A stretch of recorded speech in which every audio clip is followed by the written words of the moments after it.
of the Russian Olympic team. Let's go straight to Lausanne. The qualification procedure and the entry procedure for Rio is well underway. In fact, the first athletes are already in the Olympic village. And we had to draw the conclusions from the IP report of Professor McLaren. While this report of Professor McLaren was about the system that he revealed in Russia and in the Moscow laboratory, for the IOC, the difficult task today was now to take decisions about individuals, to take decisions about the individual athletes and how this is affecting each and everybody of them.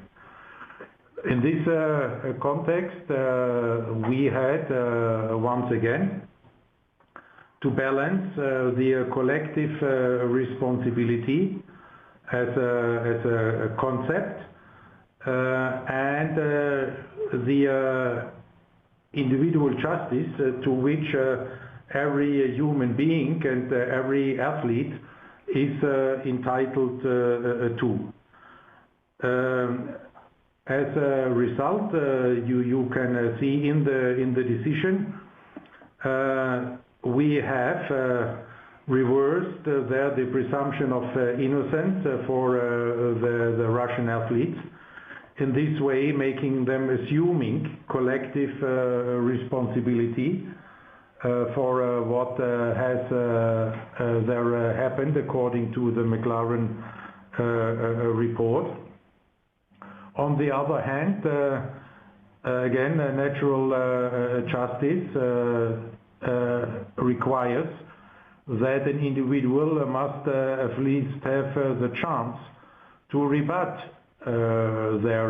these allegations and this reversal of the presumption of innocence.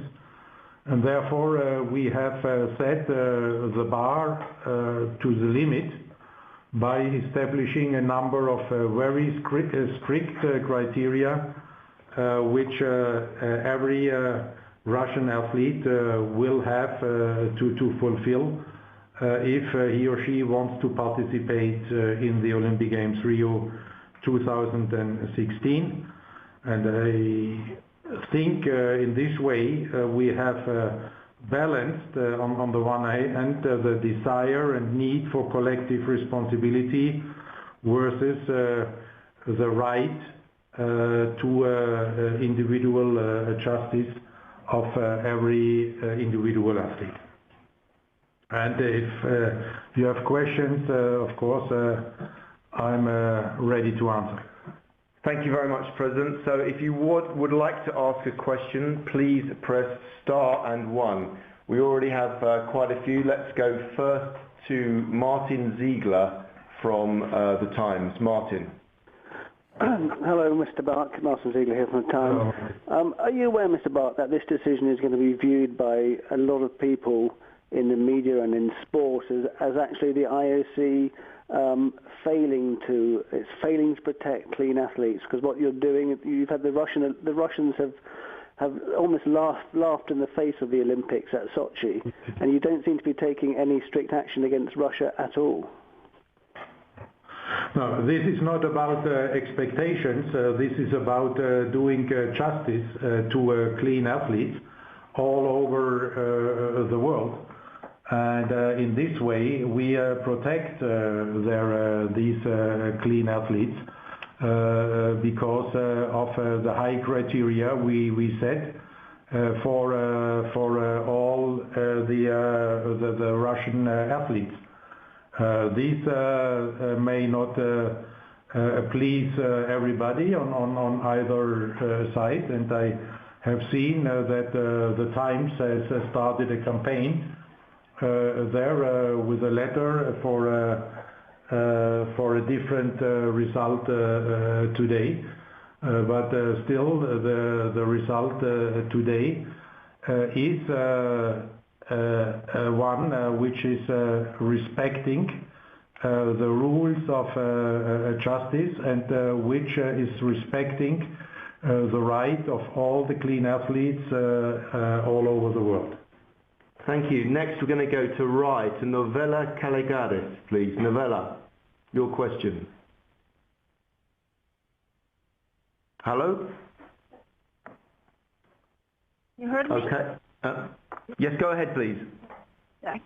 Now, we're just dipping in there because there's some sound problems. Let me just tell you what you've heard there. It looks like there is, well, we know there's going to be no blanket ban for Team Russia. The IOC has just announced that. There's going to be strict testing.